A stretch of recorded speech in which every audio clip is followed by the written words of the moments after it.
என்ன நீ அண்ணி என்ன நடக்குதுங்க? என்னாச்சு? இன்னைக்கு என்ன பஞ்சாயத்து? மளிகை சாமான் வாங்க என்கிட்ட பணம் கேட்டான், நானும் கொடுத்தேன். இப்ப மளிகை பொருளும் இல்லன்றா, பில்லும் இல்லன்றா.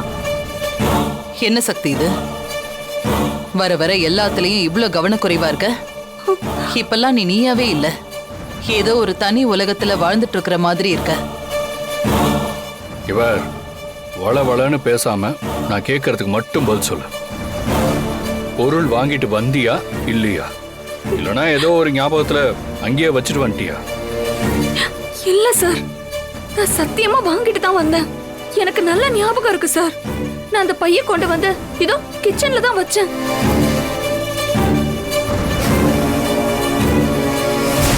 என் பொண்டாட்டி இருக்காளே, நல்லா இருக்கிறவங்கள கூட மென்டல் ஆக்கிடுவா. இவளே கூட அந்த பையன் எங்கேயாவது தூக்கி வச்சுட்டு சிவா கிட்ட திட்டு வாங்கி விடணும்ன்றதுக்காக இப்படி ஒரு டிராமா பண்ணாலும் பண்ணுவாளுங்க. கொஞ்சம் அசந்தா இந்த மாதிரி வில்லங்கத்துல நம்மளையும் கோத்து விட்டு வேடிக்கை பார்ப்பாளுங்க. வழக்கம் போல சைலண்டா இருக்கிறது தான் நமக்கு நல்லது. சக்தி, நீ நல்லா யோசிச்சு பாருமா. பொருள்லாம் வாங்கிட்டு ஆட்டோல வரும்போது ஒருவேளை மறந்து ஆட்டோல வச்சுட்டு வந்துட்டியா? ஐயோ இல்லங்க ஐயா, ஆட்டோ பிடிச்சலாம் நான் வரல.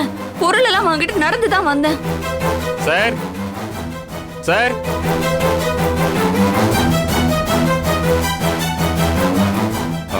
யாருப்பா?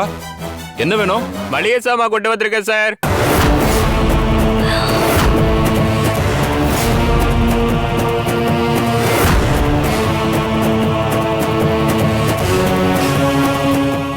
சரிப்பா, கொண்டு வா.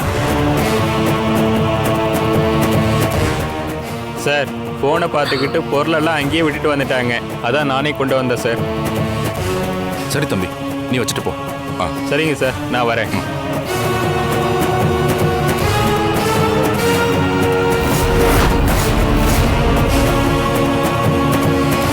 சக்தி, நான் தான் ஏற்கனவே சொன்னல, இப்பெல்லாம் நீ நீயாவே இல்லாம வேற ஏதோ ஒரு உலகத்துல இருக்குன்னு. இப்ப பாரு, நான் சொன்ன மாதிரியே நடந்துருச்சு. பையெல்லாம் மறந்து கடையிலேயே வச்சுட்டு வந்திருக்க, அங்க வச்சுட்டு இங்க வந்து தேடிட்டு இருக்க. என் வாழ்க்கையில இப்படி ஒரு கேரக்டர் நான் பார்த்ததே கிடையாது. வாயை திறந்தாலே பொய்யா சொல்றா. நீ சொல்றதையெல்லாம் தண்ணியில தான் எழுதி வைக்கணும்.